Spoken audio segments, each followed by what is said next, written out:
Bonjour à tous, bienvenue dans Secret d'Histoire. Aujourd'hui, j'invite à débattre à propos d'un sujet bien connu de l'époque. En effet, cette affaire a fait de grands débats au XIXe siècle. Cette affaire n'est d'autre que l'affaire Dreyfus. Mais aujourd'hui, nous allons nous intéresser au lien entre l'opinion publique et la presse. Pour cela, j'ai autour de moi trois invités de marque, deux chroniqueurs, Monsieur Maxime Portier Bonjour à tous. et Monsieur Dirigue Hippolyte. Bonjour. Enfin, un historien spécialiste de l'affaire, Monsieur Elliot Nero. Bonjour à tous. Maintenant que les présentations sont faites, Monsieur Nero, pouvez-vous nous expliquer brièvement cette affaire, s'il vous plaît? Alors oui, bien sûr. Suite à la découverte de papiers déchirés dans une poubelle concernant des documents confidentiels français, ces papiers qu'on a ensuite appelés bordereaux, le ministre de la Guerre ordonne une enquête et très vite un coupable est trouvé, le capitaine Alfred Dreyfus. Il a accès à des documents confidentiels, il est alsacien, donc parle allemand, mais surtout il est juif. Dans le contexte antisémite de l'époque et à cause de la montée en puissance de l'extrême droite nationaliste, le fait qu'il soit juif est un argument à charge à part entière. L'armée accable alors Dreyfus à base de fausses preuves et d'allégations frauduleuses. À aucun moment sa culpabilité n'est remise en cause. La presse antisémite s'empare alors de l'affaire et se déchaîne contre le capitaine. Au terme de ce qu'on aurait du mal à appeler aujourd'hui un procès, Dreyfus est déporté à perpétuité sur l'île du Diable. Le pays exulte d'antisémitisme et regrette qu'il ne soit pas condamné à mort. La France se fracture alors entre Dreyfusards et anti-Dreyfusards. L'opinion publique se déchaîne contre les Juifs. Des émeutes anti-Dreyfusardes éclatent. Elles sont bien évidemment alimentées par la presse d'opinion. Suite à la lettre ouverte au président de la République de l'époque, Félix Faure, par Émile Zola intitulée J'accuse, le procès est révisé. L'action de la presse d'opinion est alors à son paroxysme. Dreyfus est toujours désigné coupable, mais il accepte la grâce présidentielle et sort de prison 4 ans après son inculpation. Il sera réhabilité dans l'armée, soit 11 ans après sa dégradation. Merci beaucoup pour ces précisions. Des choses à préciser, les autres? Non, pas le moindre. Je trouve que Monsieur Nero a très bien résumé l'affaire. Je suis d'accord avec M. Portier. D'accord. Maintenant que nous savons que la presse a une importance sur l'influence de la population, quels sont vos avis, Monsieur Portier et Monsieur Dirigue? Bah, pour ma part, je trouve que l'utilisation de la presse a quelque chose de malsain. En effet, la presse est essentiellement servie à développer un sentiment antisémitisme français et à faire circuler de fausses informations pour cacher l'erreur judiciaire qui a été faite contre Monsieur Dreyfus.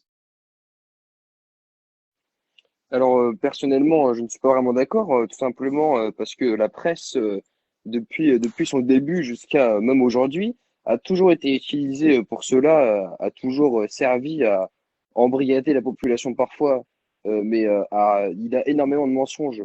On peut prendre l'exemple de l'Ukraine, du conflit ukrainio-russe, où il y a énormément de mensonges qui sont passés, qui sont diffusés par la presse. Et donc, excusez-moi de dire ça, mais selon moi, le gouvernement n'y est pour rien dans cette histoire d'antisémitisme, tout simplement parce que l'affaire a été dévoilée et juste que l'opinion du peuple a éclaté et, euh, et donc le gouvernement n'y est pour rien. Merci. Monsieur Portier, pouvez-vous nous expliquer plus précisément en quoi l'utilisation de la presse était-elle malsaine? Bah, la presse est malsaine car, premièrement, le but de la presse, c'est d'informer son peuple.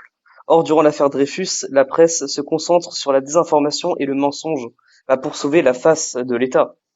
Deuxièmement, la presse a servi à détruire la vie de ce bon vieil homme qui est Monsieur Dreyfus. Ça lui a privé sa liberté. Pour finir, comme dit plus tôt, la presse sert à développer un sentiment antisémitisme français dû au fait que Dreyfus était juif. Pour ma part, je trouve que cela est inacceptable que la presse nationale proclame des propos discriminatoires envers un peuple. Alors, il faut aussi préciser qu'il y avait une sorte de pression avec la montée de l'extrême droite et donc la montée de l'antisémitisme. Et il ne faut pas toujours accabler la presse dans cette affaire. Il y a plusieurs éléments qui ont joué, mais le gouvernement avait besoin d'un coupable euh, à ce moment-là. Il fallait trouver un coupable vite. Malheureusement, c'est tombé sur Monsieur Dreyfus. Après, comme je l'ai dit auparavant, cette histoire avec la presse qui a embrigadé la population, etc., c'est certes vrai, mais ce n'est pas de la faute du gouvernement, et je le reprécise encore une fois. Il y a certains journaux sont antisémites, mais ce n'est pas le cas de tous. Donc c'est le peuple qui pouvait avoir sa propre opinion, on a bien vu que le peuple était majoritairement antisémite, et donc c'était pas forcément la faute de la presse, c'est juste que l'opinion publique a été révélée pendant cette affaire. Monsieur Mais, Dirig, mais Monsieur Monsieur Nero, allez-y. Dierig, oui, excusez-moi. Monsieur Dierig, lors du premier procès, 87% de la presse était qualifiée d'anti-Dreyfusarde. Franchement, on peut alors se dire elle ne faisait que jeter de l'huile sur le feu, à proclamer la culpabilité de Dreyfus et Il est vrai, mais il faut sans aucune préciser qu'il y preuve. avait tous les éléments portés à croire que c'était Dreyfus qui l'avait fait. Et Oui, donc, faire pareil éléments qui ont été aujourd'hui créés par se l'armée, passerait éléments de qui ont la même été créés façon. par l'armée.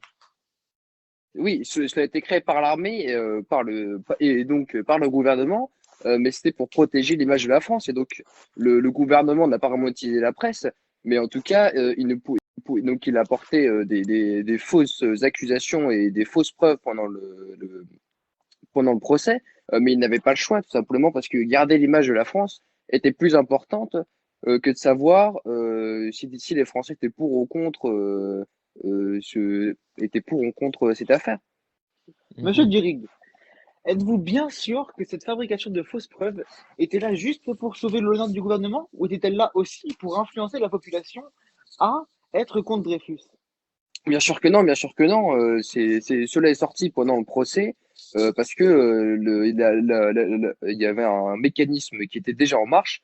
Le gouvernement ne pouvait plus faire marche arrière et donc il fallait sauver les miches, comme on dit. Et donc il a dû apporter des fausses preuves. Il était contraint, mais parfois le gouvernement est obligé de faire certaines choses pour sauver l'image de la France à l'international, qui est beaucoup plus importante. Et donc c'est les journaux qui ont diffusé certaines choses. Le peuple y a cru, certains n'y ont pas cru. Voilà, ils avaient leur libre arbitre pendant ce temps-là. D'accord. Donc, comme nous le savons, la population française, pendant cette affaire, a été divisée en deux parties, les Dreyfusards et les anti-Dreyfusards. Mais, à votre avis, quel est l'événement déclencheur qui a séparé la population? Parce qu'il y a bien eu un début. Je pense que ce qui a commencé à créer deux camps, les Dreyfusards et les anti-Dreyfusards, a été durant le premier procès de l'affaire Dreyfus, qui a rajouté des preuves fantômes qui sont apparues de nulle Monsieur part. Portier, c'est faux, vous Oui. le savez très bien. Mais À non! cette époque-là, ils ne savaient pas que c'était des preuves fantômes. Oui, Enfin, effectivement, c'est ils ne le c'est une savaient pas. évidence que c'est la lettre ouverte Mais ce sont des preuves. j'accuse de Zola qui a remué le couteau dans la plaie, qui a relancé davantage la polémique. Monsieur C'est Dirig, absolument pas Monsieur les, Dirig, les fausses preuves apportées au premier procès. Monsieur Nero pourra nous le dire, c'est tout simplement de l'histoire. Monsieur Dirig, comme on a pu le voir, ce sont des preuves qui ont été amenées au procès, mais qui n'ont pas été ouvertes. Ce sont des preuves qui ont, on a dit, été, rendaient Monsieur Dreyfus coupable, mais nous n'avons pas eu les preuves de ce qu'elles contenaient. Donc ça a Oui, été mais tout une ça, certaine le injustice pour gouvernement Monsieur a Dreyfus. justifié, Ça a le été une gouvernement a injustice. justifié le fait qu'on n'a pas vu ces preuves-là. Le gouvernement l'a justifié. Et le peuple ne pouvait, enfin, excusez-moi, mais le peuple ne peut pas demander à l'État de diffuser des informations militaires très, très confidentielles, tout simplement pour un petit procès comme ce, enfin, un Mais petit procès comme celui-là, Monsieur Dirig, qui comment dépendait de pouvez-vous l'affaire d'une seule accepter personne. Là, que nous durant parlons un tel d'un procès, État et non d'une personne. nous apportons des preuves qui n'ont pas lieu d'être, monsieur?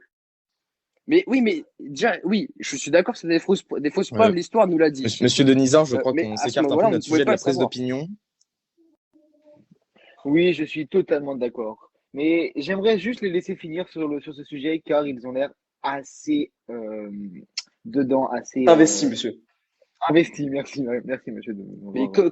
comme du coup, j'étais en train de l'expliquer, Allez-y, oui. le peuple ne savait pas que c'était des fausses preuves. Donc c'est pas à ce moment-là, en pensant qu'il avait de vraies preuves, qui s'est divisé. C'est évidemment avec la lettre ouverte de Monsieur Zola qui a créé une polémique absolument incroyable. Nous l'avons pu voir en termes de ventes. Le journal avait prévu 30 000 ventes dans la journée, il en a eu 300 000. Vous vous rendez compte? Donc, c'est vraiment à ce moment-là que l'affaire a re-explosé et est revenue dans la tête des gens et est revenue en couverture des journaux. Et donc, voilà, c'est à partir de ce moment-là que il y a eu des divisions dans le peuple. Et donc, Monsieur Zola est responsable de ces divisions. Mais monsieur Dury, monsieur Zola était là pour défendre monsieur Dreyfus qui n'a pas pu défendre au tribunal contre des preuves que, je rappelle, nous n'avons pas pu ouvrir. Mais en fait, monsieur Zola, de telle sorte, était Je pense qu'on a l'avocat de bien monsieur compris, monsieur Dreyfus. Portier, que ces preuves, on ne les a pas vues et que monsieur Dreyfus n'a pas pu se défendre. Donc, Voilà. je pense que ce débat est clos. Je vous remercie à vous trois d'être venus sur ce plateau. Je vous remercie à vous, auditeurs, de nous avoir écoutés. Et je vous dis à la prochaine dans une prochaine émission de Secrets d'Histoire. Merci à tous.